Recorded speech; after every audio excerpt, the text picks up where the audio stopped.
Gets up. You have today and one more. Hey, Tim, Fred, cool it down a little bit.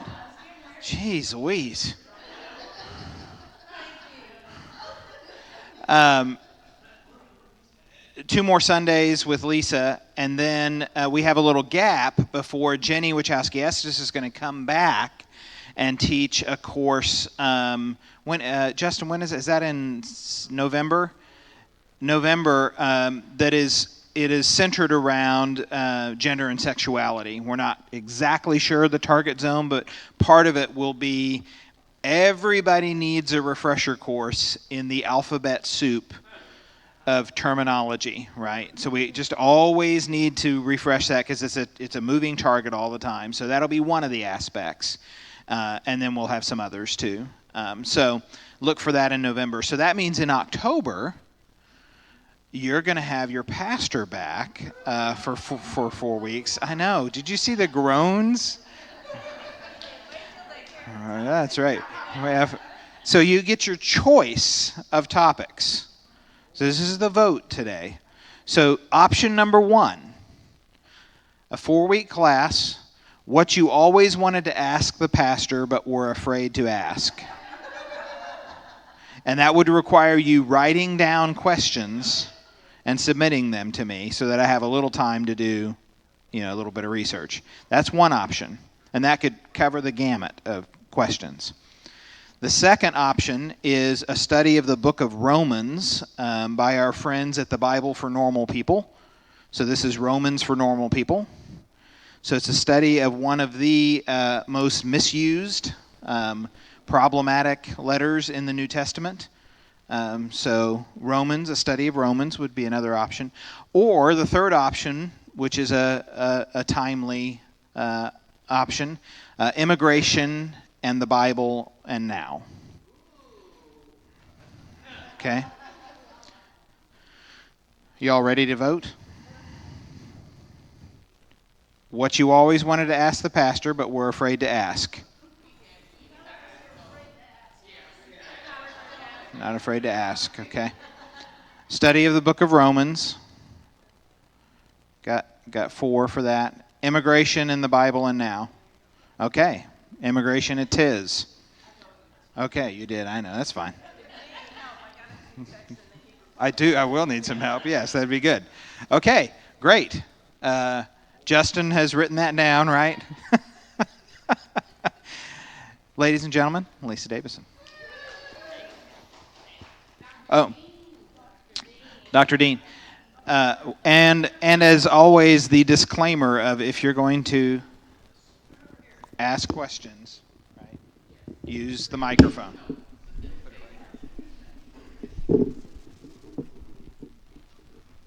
All right. Good morning, everyone. Good morning.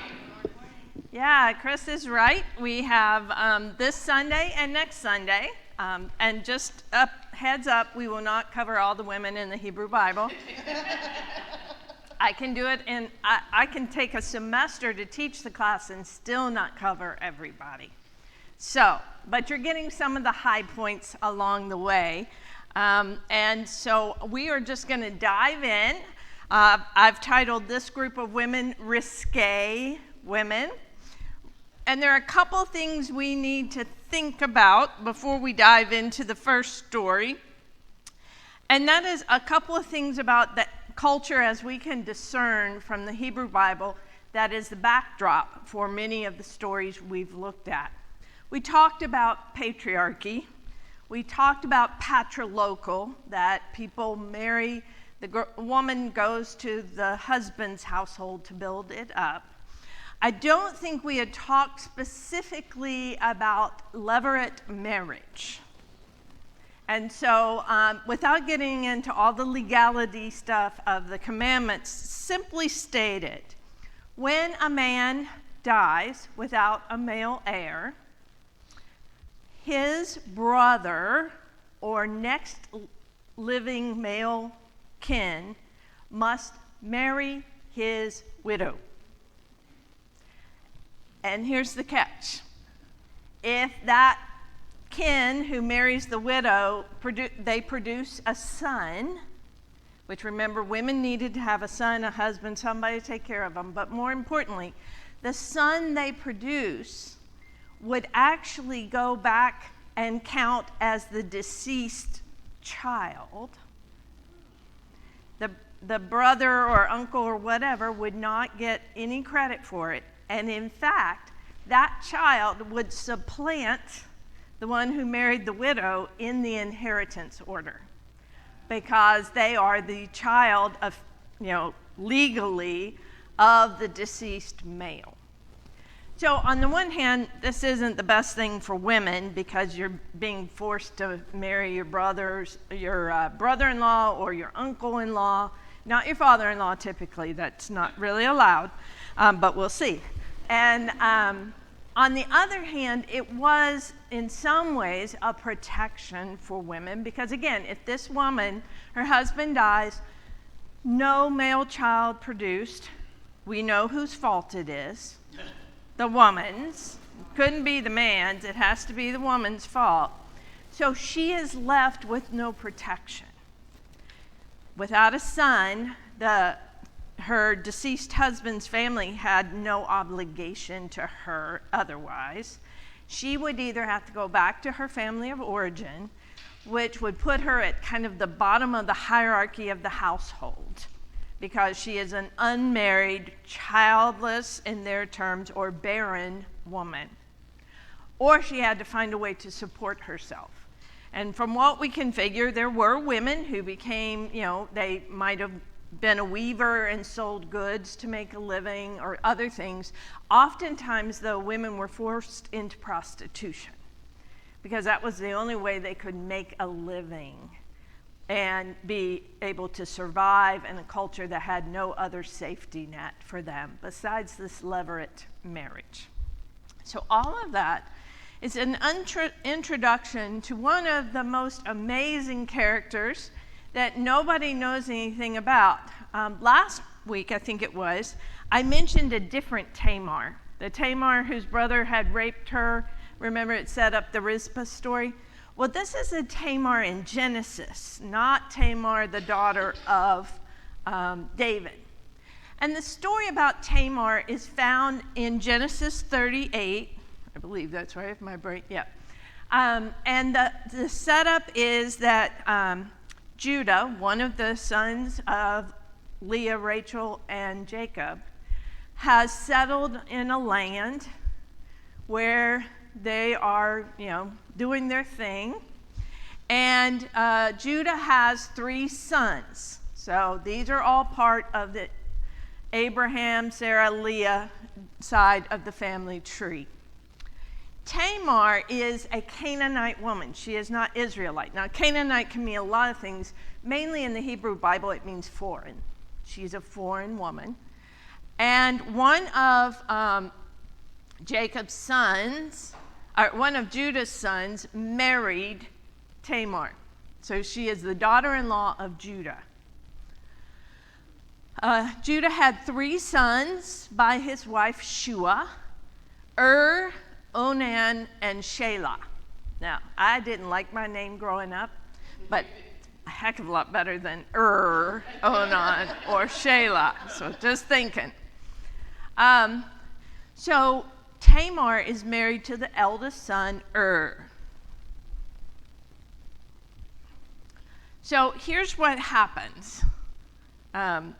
She marries but in the eyes of the holy, is wicked. Nobody else knows this, but we get that from the narrator. And so dies and leaves Tamar childless. They have not produced a male offspring. So remember, she's now in a precarious position. But along comes the levirate marriage custom, and so she must marry Onan, the next in line, the brother of And again, their offspring would be considered and would take priority over Onan in inheritance. So, Onan does not like this idea of levirate marriage because, of course, without a male offspring by his older brother, he's first in line to inherit. So when they are given to one another in marriage, Onan decides to fix the problem, and he spills his seed on the ground when they're supposed to be consummating the relationship. And I know with this audience, I do not have to draw you a picture of what spilling your seed on the ground is. Well, this is just completely wrong. If you don't perform the levirate duty, you are to be shamed, is what we learn later on in the commandments and in the book of Ruth. But that Onan just doesn't like this, and God, protecting Tamar and seeing what Onan is doing as being wrong, injustice, maybe more to than to Tamar, but we can imagine, strikes him dead on the spot, spills the seed on the ground, and boom, he's dead. Now, if you look up the word onanism in your dictionary, you will see a connection to this story. That's your homework. Go look up onanism in your dictionary. So now, she married and he dies suspiciously. She marries Onan, and he dies suspiciously on their wedding night. So now Judah's faced with a conundrum because he has one son left, Shelah. And he's doing the math and thinking, do I want to risk giving Shelah and Tamar in marriage? And so what he tells Tamar is that Shelah's not ready yet, not old enough, whatever, to marry her. So Judah says, I will give Shelah to you, but you first must go back to your parents' home and wait until he's old enough. Now, we get the sense that this probably isn't going to happen if we're paying attention, and so does Tamar. So first off, Tamar is in her parents' household. I mentioned how low a position she has. She is legally betrothed to Shelah, which means she cannot take another husband. She is left in waiting for Shelah to grow up or whatever, and for Judah to come and get her or send for her so she can marry Shelah. After a while, she figures it out. It's not going to happen. So she has to do something drastic. So we hear in the story that Judah's wife Shua has died, and it's been a time of mourning. And so now he decides he's going to go up to the Sheep Shearers Festival in Timnah. Now, I don't know a lot about the Sheep Shearers Festival, but in the sense of the story, this must be where you go after a long period of mourning in order to break your celibacy and have a good time. So he's going to do that. Must have been a great time up there in Timnah and the sheep shearing festival. So he heads off to Timnah. Meanwhile, Tamar hears all this and decides to pretend to be a prostitute.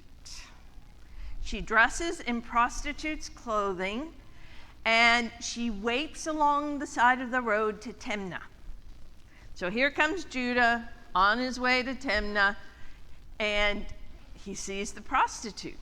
Doesn't recognize Tamar for a couple of reasons, possibly. Maybe she's changed. We don't know exactly how long it's been. Or she's probably veiled, so he wouldn't see that it is actually his daughter-in-law. And so he decides, well, let's just get this over with quickly so I can enjoy the Sheep Shearers Festival in Timnah, and asks her to provide the services a prostitute would provide. Well, she says it's going to cost you a kid, not a real kid, a goat. But maybe there's a little double entendre there. And so in lieu of that, because he doesn't have that with him, he gives her his signet, his cord, and his staff, his signet ring that would have been unique to him, the cord, probably his belt of his tunic or whatever, and his staff. All three would be unique to Judah. So in modern terms, he gives her a major credit card.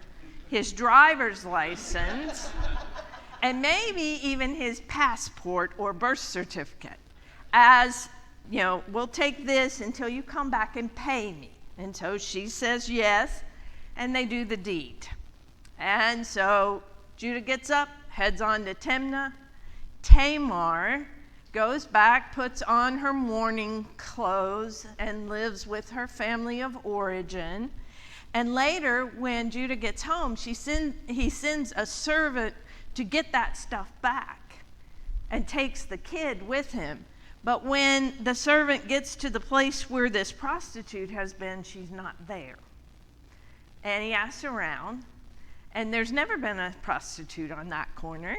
That's not where they hang out. So the servant returns to Judah, and he just has to give up on getting his signet, his cord, and his staff back. And probably thinks, oh well, she probably hawked that somewhere to get some money. It'll never come back to bite me. But little does he know. And I love this image of Judah and Tamar and how hidden she is. So 3 months pass, and Judah hears that Tamar is pregnant. So now he's excited because she has committed adultery against Shelah, and he no longer has to give his only remaining son to Tamar, and in fact, she will be executed for having committed adultery with someone who's not her betrothed. Now, I'll stop a minute and just say a word about adultery. Sometimes when we do the thou shalt not commit adultery in the Ten Commandments, we think that's such a universal command. But in the ancient texts and in the backdrop for these texts, adultery had a finite meaning. It meant that if you were a female who was betrothed or married to someone and you had sex with another person, that's adultery. And if the man who had sex with you knows that you're betrothed or married, then he's guilty of adultery. But if a man is betrothed or married and he has sex with another woman, particularly a prostitute that is kind of like a free agent because no man owns her, he's not guilty of adultery. Because this is all about property. If you have sex with another man's betrothed or wife, you have trespassed on his property, and that is the crime. But again, a man, no matter his marital status, can have sex with any free woman without it being adultery. So, moving on in our story. Tamar is taken, put in prison of some sort, and is about to be brought out to be burned at the stake. They hadn't gotten to the stoning stuff. That comes later. But in this story, she's going to be burned alive. But right before she is going to be brought out, she sends a little care package to Judah that contains his signet ring, his cord, and his staff, with a little note that says, "The man to whom these things belong is the father of my child." Yeah, oopsie is right. I have a feeling it might have been a stronger word, but I don't know those Hebrew words yet, so there you go. So he now has a different dilemma because she has outed him, and if he makes it known that he's the man who had sex with his daughter-in-law who was betrothed to Shelah, he's in trouble too. So instead of trying to get her burned at the stake, he decides to drop the charges. And what's most important is that Judah says to the people around him when he gets this gift, that she is more righteous than I. She is more righteous than I. And righteous is an important word in the Hebrew language. It's one of those top two things that the prophets talk about, justice and righteousness. So to say that this woman who pretended to be a prostitute to sleep with her father-in-law is righteous usually grates on 21st century Christians' ears, because they're like, she's terrible. She committed a great sin. She should be judged. But nowhere in the text does it ever say that what she did was wrong. And as a matter of fact, she is a pretty important person. She gives birth to twins, Perez and Zerah, who become an ancestor of King David, and then shows up again. Anyone know? I think she shows up in Matthew's genealogy of Jesus. Tamar, the woman who pretended to be a prostitute, slept with her father-in-law. Ooh, that just gives me the willies. She is part of the lineage of the greatest king, David, and of Jesus in later Jewish writers of Matthew's gospel. So I find her fascinating. And I always tell this story at the previous seminary where I taught. When students would write in exegesis, I would ask them to do some sort of practical application for the text they have written the paper on. And one of my students chose Genesis 38, the story of Tamar. And he came to see me and he said, Dr. D, I don't know what to do with this story. I wanted to preach on Genesis 38 or do a youth Bible study. What am I supposed to do? Tell them to be like Tamar and be deceitful and be... And I said, whoa, no, you're not supposed to tell them that. But back up a minute and ask yourself, who are the Tamars in our society today? Who are the women who were forced, or anyone, but relating to Tamar, women who are forced to take drastic measures because we don't have safety nets to catch them when they are left in vulnerable positions? Who are these people? And many times, once again, women are in prostitution because they're trying to support a family, they're trying to support kids. And they wouldn't do that otherwise, maybe. But it wasn't a choice they had. They had to do what was necessary. Just like in this situation, Tamar had to do what was necessary, not only for herself, but to keep her husband's name alive on down the line. And the student said, well, I think that might preach. So remember, as I often say, not every story is a go and do likewise story. Some stories are holding up a mirror to us saying, where are we doing the very same thing we're judging the biblical characters for doing? Comments or questions about Tamar? Yeah, go ahead. Just in general, that theme, that women, isn't that a reoccurring theme, that women do what's necessary? Mm-hmm. It is. Because women, if you remember that very first week I talked about the difference between power and authority, those of you who were here, that power is the ability to affect change, but authority is the recognized ability to affect change. If Tamar had had the authority to say, I don't want to marry your son, they're all wicked, I don't need another man to die on me for his wickedness, the story would come out differently.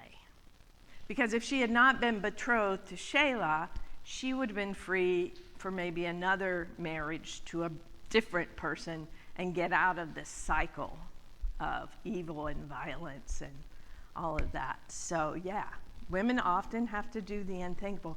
I once titled a presentation like this, Prostitutes, Murderers, and Liars, Women Who Did What Was Required.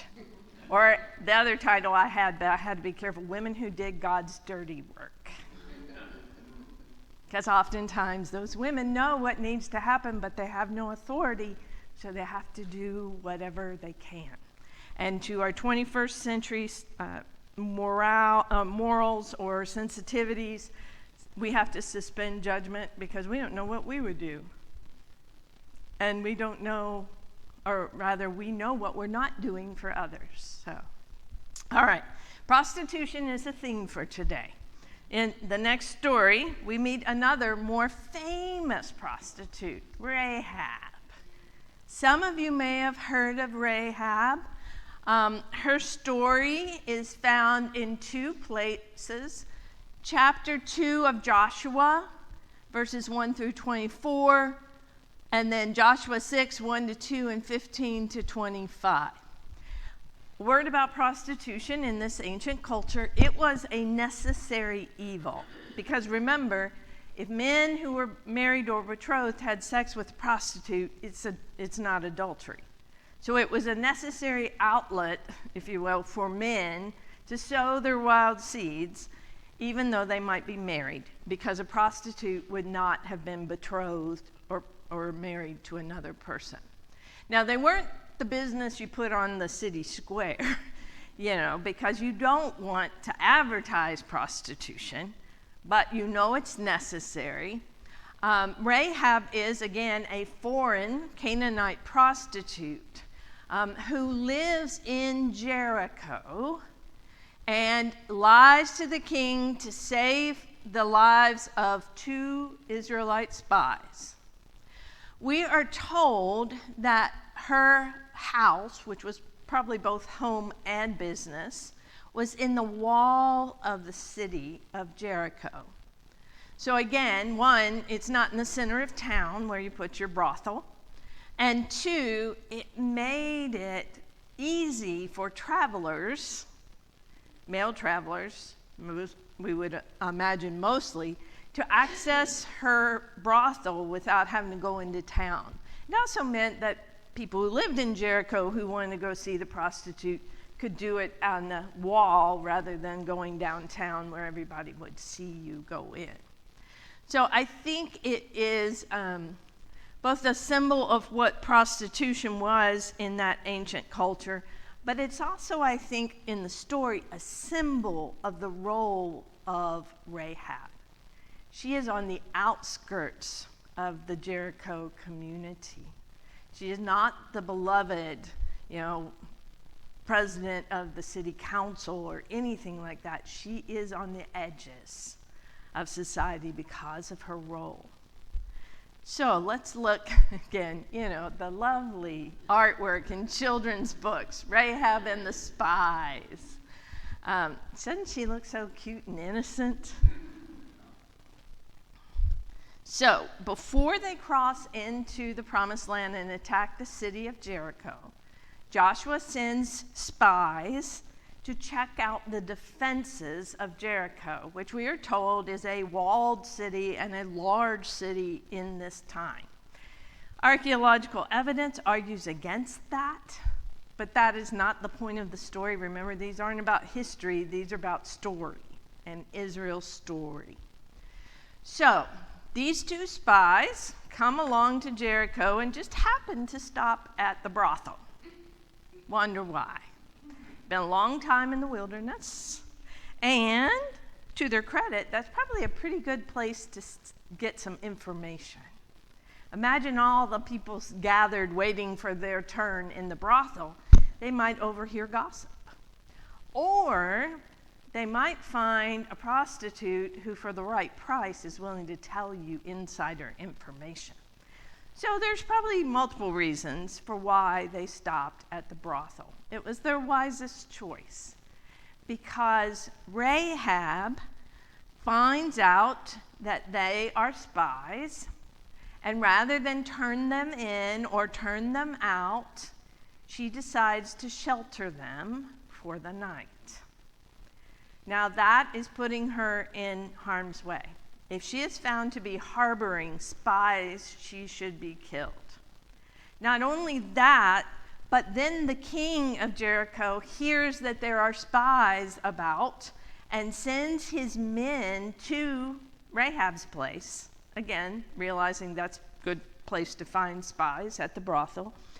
And when they ask her if those men are under her roof, in her home, she says no. She lies. Just lies straight out and tells them, I saw him go that way. So, she harboring spies, lying to the king's men, and misleading them on a wild goose chase. All the while, these two spies are up on the roof of her house hiding. So the soldiers go that way, and the two spies from the Israelites are safe. But she is a shrewd businesswoman. She's not doing this for nothing. Let's be honest. So she speaks to the two spies, and she reveals in her speech that she has heard about the power of Israel's God. The way that God allows them to defeat people that they should never be able to defeat. And so she says, I need to secure my family. And she says, when you come and destroy Jericho, I want you to save me and my family.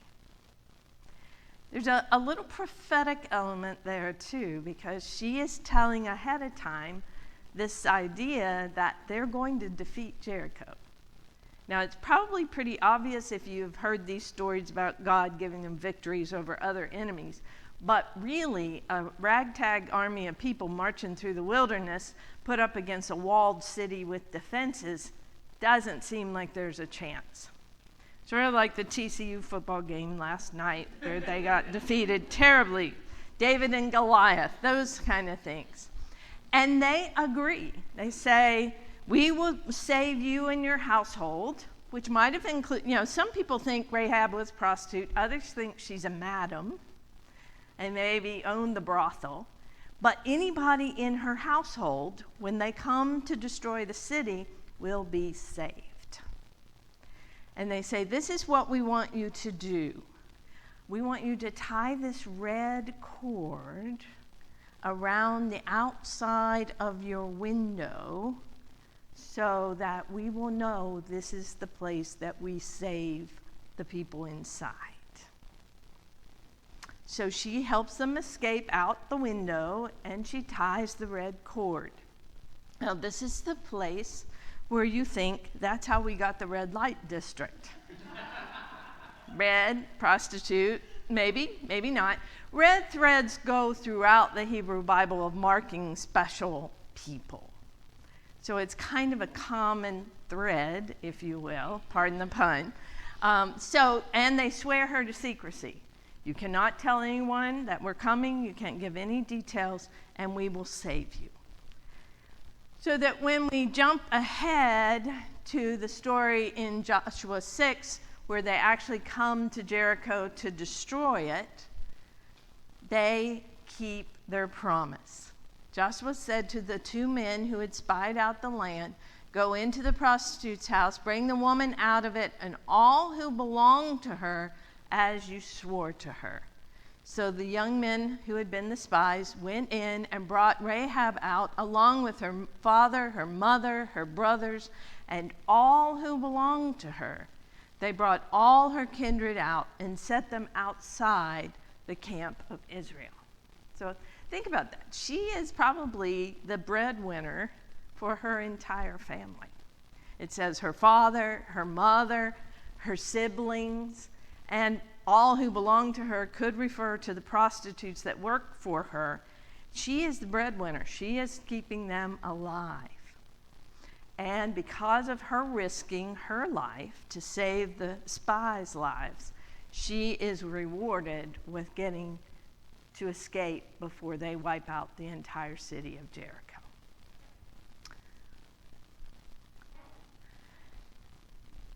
I like Rahab for multiple reasons. And again, I know prostitution is not something I support in general. I always say you don't see many righteous prostitutes around. except maybe in Les Mis, where Fantine is a good prostitute who's been forced into prostitution because of the way that men in society have treated her. But Rahab is an incredible example for the Israelites. She is an outsider, a foreign woman prostitute. All three makes her an outsider in the community of Israel. And yet she has faith that the Israelites will defeat Jericho, and she has righteousness in that she risks her life to save another.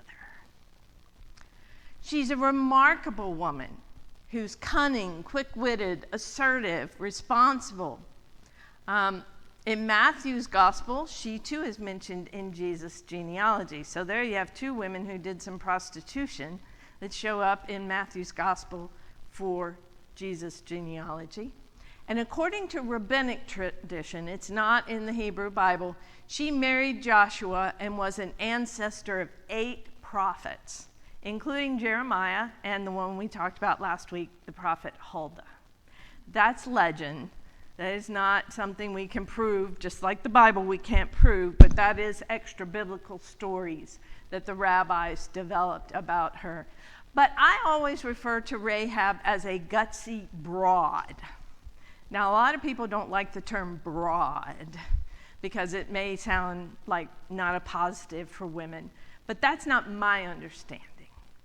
To me, broads are gutsy. Broads are willing to do what is necessary. And in Hebrew, Rahav, means broad or wide open space. And they just came out of Egypt, Mitzrayim, which means narrow space. So Rahab, is abroad. In many ways, one, she seems to be able to see a bigger picture, to see the potential for what could be, but she's also broad because she doesn't take any crap from anybody. And she risks her own life to save her family, to save the spies, and to save whoever was in her household.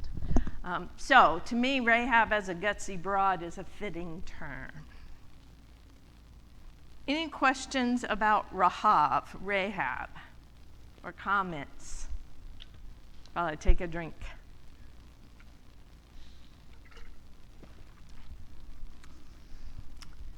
Have you at least heard of her?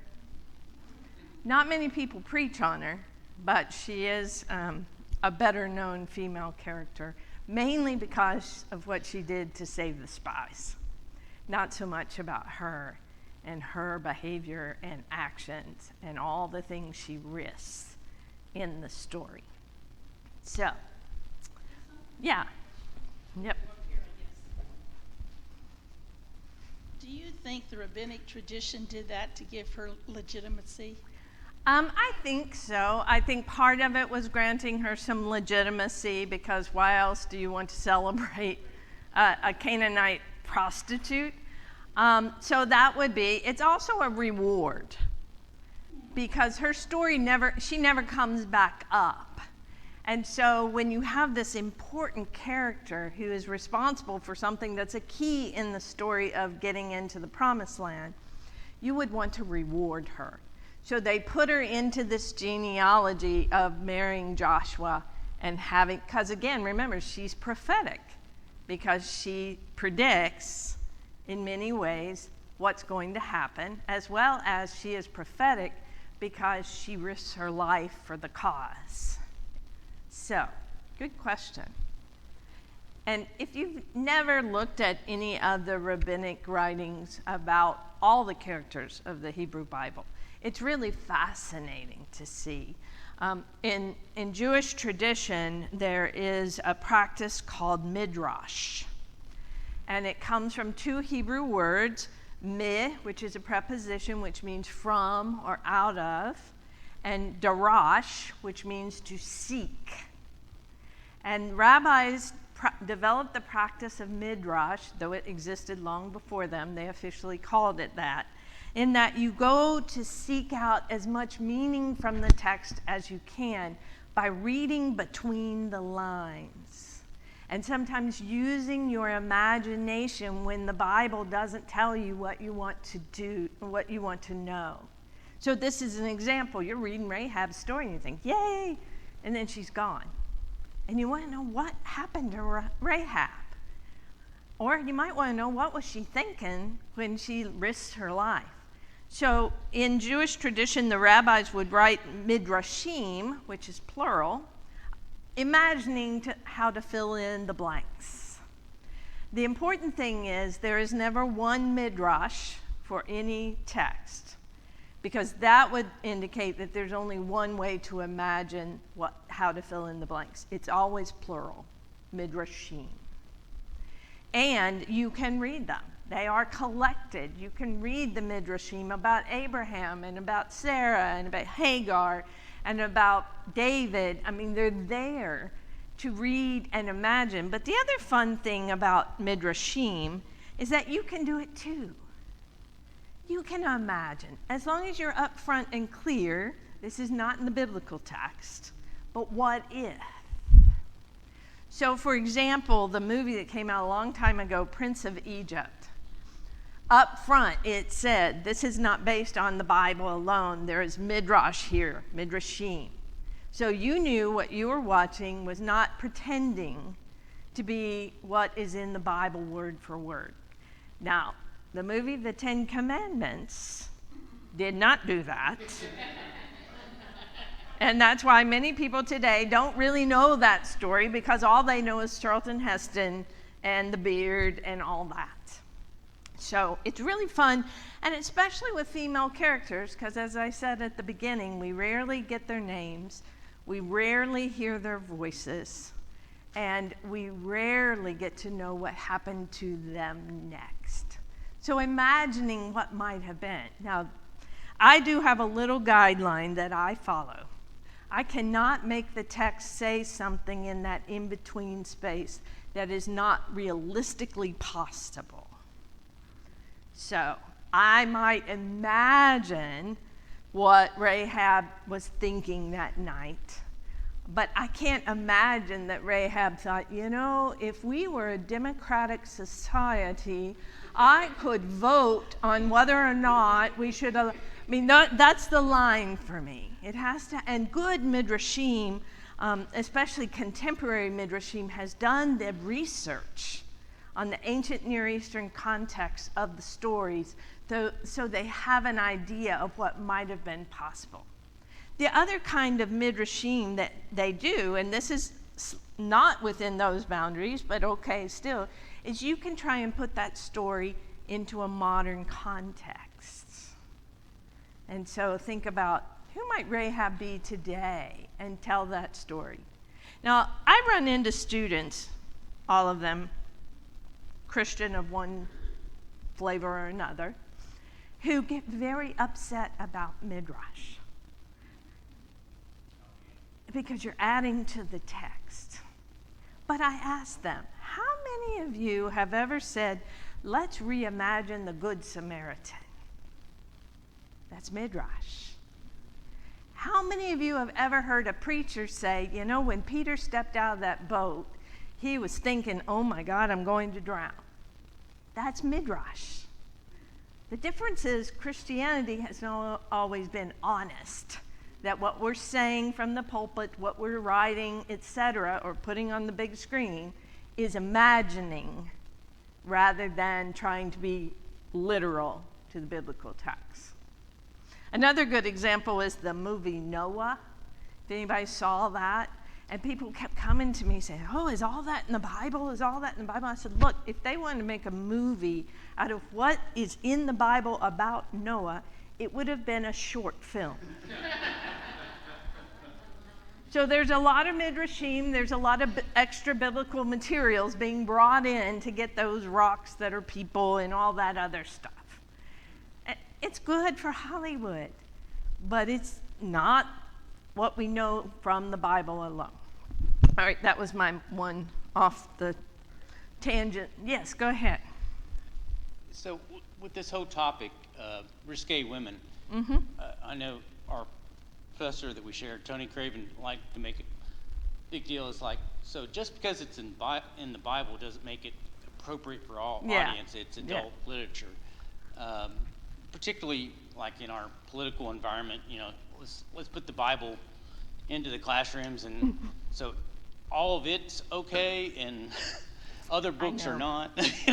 If the superintendent had read the Bible from cover to cover, and not just the New Testament and Psalms, though it has some stuff in it too, that book would never be allowed in the schools whatsoever. Because we've already seen there's murder, there's incest, there's rape, there's prostitution, and that's just getting started.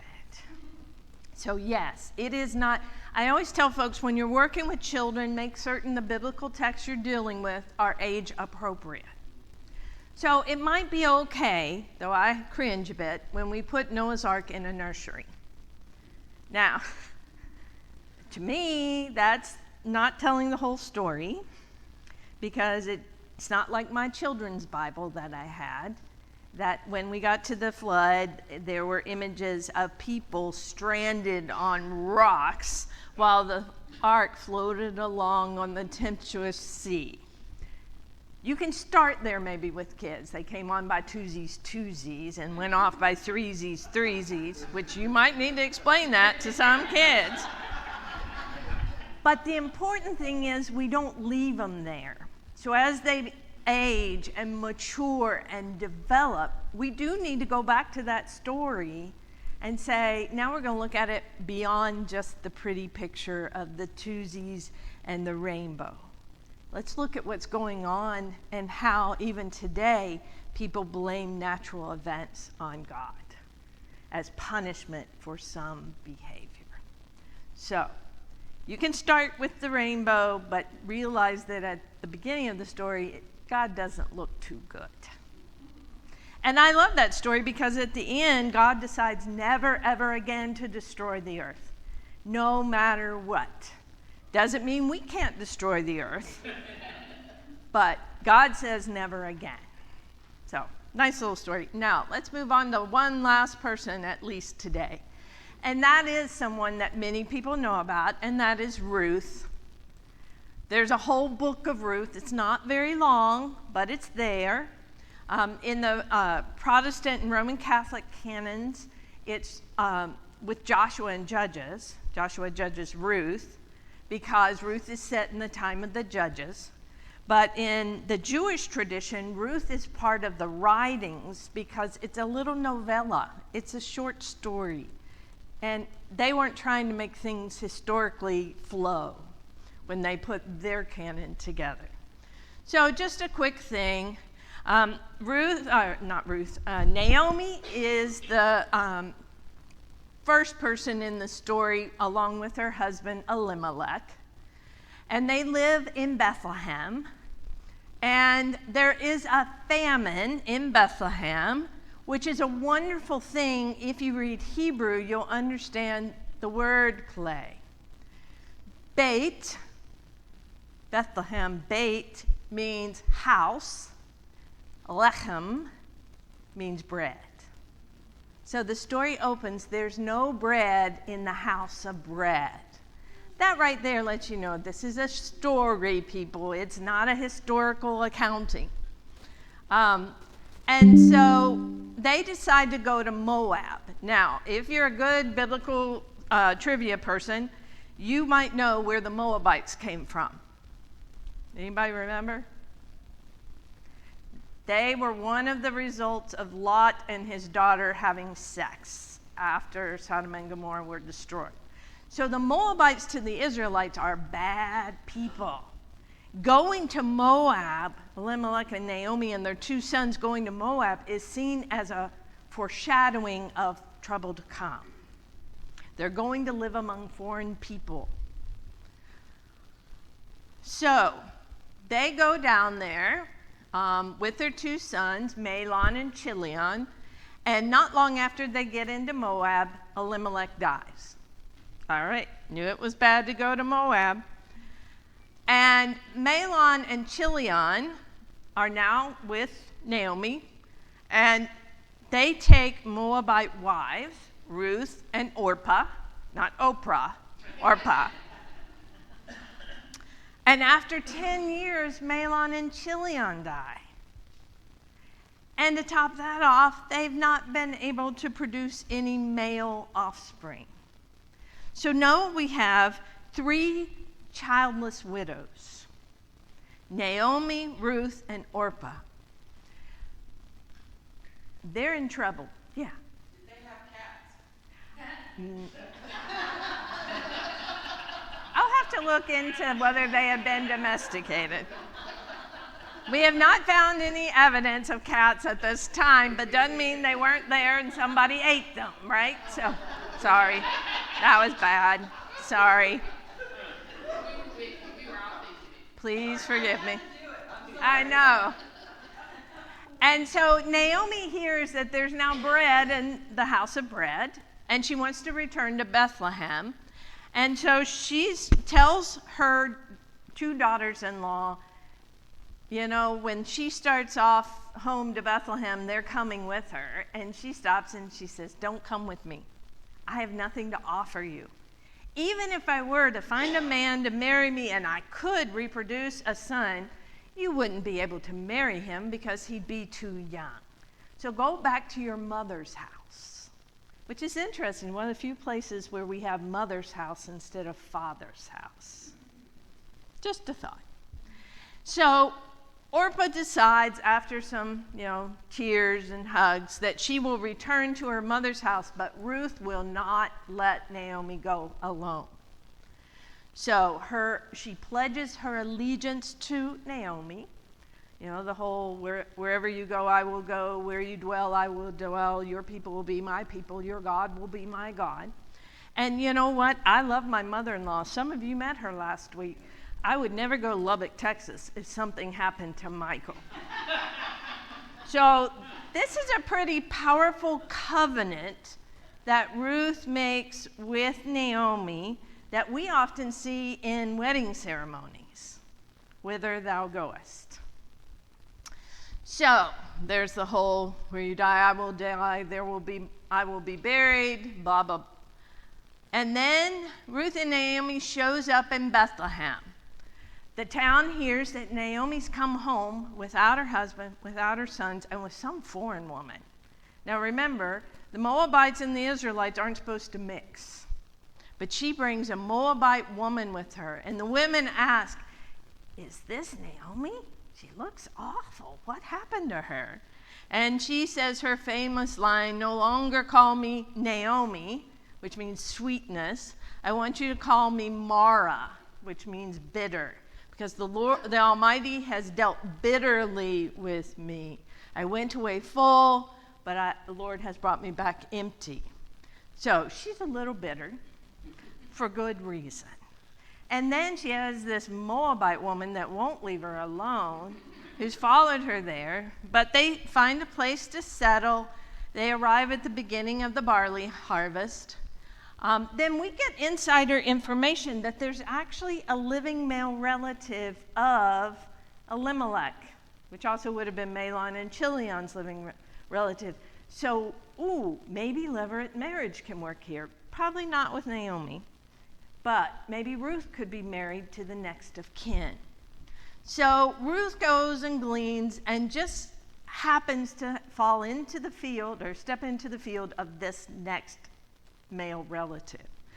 And remember, back then, you did not harvest the edges of your field because that was left for the widow, the orphan, and the stranger. The beginnings of food banks, if you will. So Ruth's there doing her gleaning. Boaz notices Ruth and says, "Hey, I've heard about her and her commitment to Naomi." So he tells Ruth to not glean without his own gleaners there with her, because the edges of the field when nobody's around could be very dangerous. So he provides protection, makes certain Ruth has plenty of grain to take back to Naomi. And when she gets back to Naomi, Ruth tells her about Boaz, and Naomi's light bulb goes off. it's like she comes alive. Ruth was taking care of Naomi because she probably wanted to crawl in a little hole and die. And now suddenly Naomi sees some hope. So, drastic times call for drastic measures. And Naomi tells Ruth, stay close to Boaz's workers, and that's what she does until the end of the wheat and barley harvest. Then Naomi says, I need to seek protection for you, so here's what I want you to do. At the end of the harvest, the men have a big throwdown. Food, drink, probably women. And she tells Ruth to take off her widow's clothing, dress up, anoint yourself, look attractive, and go to the threshing floor where they're having the party and watch where Boaz sleeps. And while he's asleep, I want you to go to him and uncover his feet, and he will tell you what to do. Now, the giggles about feet are for people who know the insider information. In Hebrew, feet is often a euphemism for male genitalia. Uncover her feet. His feet. So imagine, I always thought if you uncovered his feet, he'd keep on sleeping because he's drunk as a skunk. But if you're uncovering somewhere else, he might wake up. So she does that, and Boaz wakes up and says, oh, my daughter, this is better than anything you've ever done because you chose me over younger men. And he says he will see about being her kinsman redeemer, the Levirate thing, but there's another person who's closer in line. He tells Ruth to stay here for the night, and then before daylight, sneak out. And when she returns, she has more of Boaz's seed. Now, it doesn't say it in the story, but there's a part of me that thinks that's another double entendre, that he gave her some seed, impregnating her. So, long story short, he gets everything taken care of. In fact, the man who doesn't want to do the kinsman redeemer because he doesn't want a Moab for a wife says, you can have her. They exchange a sandal. The deal is done. There's a wedding, so to speak. The elders witness this, and now Boaz gets Ruth and Elimelech's land, and they bless her with this, may the woman be like Rachel and Leah, and produce children in Ephratah, and bestow a name in Bethlehem. And through the children the Lord give you by this young woman, may your house be like the house of Perez, whom Tamar bore. So there in that blessing, you have two matriarchs and Tamar, the one who seduced her father-in-law. They marry. Very quickly, they have a child. If she was actually pregnant on the when she left the threshing floor. They celebrate Naomi and Ruth, especially Naomi, because now she has a grandson. And they say this about your daughter-in-law who loves you, who is more to you than 7 sons, has borne him. There's another place where a similar line shows up, and that's when Hannah is barren, and her husband Elkanah says, am I not better to you than 7 sons? So there might be a connection developing here. And at the end of the story, they name the boy Obed, and there's no more Boaz. The closing scene is just Ruth and Naomi and the women and Obed. And I have this image that maybe Boaz was like a sperm donor. He got the land, they got a child, and Ruth and Naomi could live together because that's what society required. They had a son. And again, she becomes the great-grandmother of King David. She is all, in Judaism, she is pointed to as an example of Torah faithfulness, a Moabite woman, Torah faithfulness. And she's also, as I said, in Jesus' genealogy. All right. Our time is up. I have 1 minute if there's a question. Yes.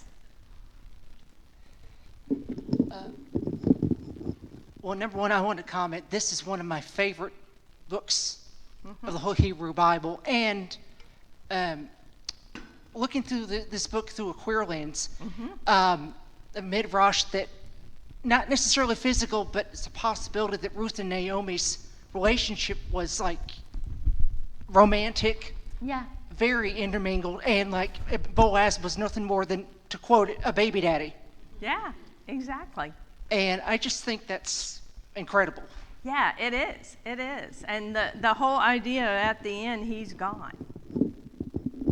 And it's just the two women. Now, I made a mistake of saying they probably had an intimate relationship. And at that point, I was supposed to teach something for the Catholic Diocese in Lexington.